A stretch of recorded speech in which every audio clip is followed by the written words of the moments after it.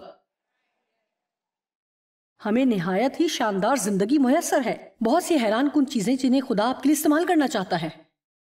ہر وقت ناراضگی کے ساتھ آپ خدا کا مزہ نہیں لے سکتے اور ایسا نہیں کر سکتے۔ دیر سے ناراضگی کے ساتھ میں یہاں اوپر آ کر خدا کا مزہ حاصل نہیں کر سکتی، میں ایسا نہیں کر سکتی۔ آج رات آپ میں سے کتنے فیصلہ کریں گے کہ آپ کچھ لڑائی جھگڑوں سے جان چھڑا لیں گے؟ وقت ہے ناخن کی اکھڑی جلد کو کاٹ ڈالیں۔ آمین۔ محبت جھگڑوں کو معاف کرتی ہے اور ڈھانپ لیتی ہے۔ کیا آپ جانتے ہیں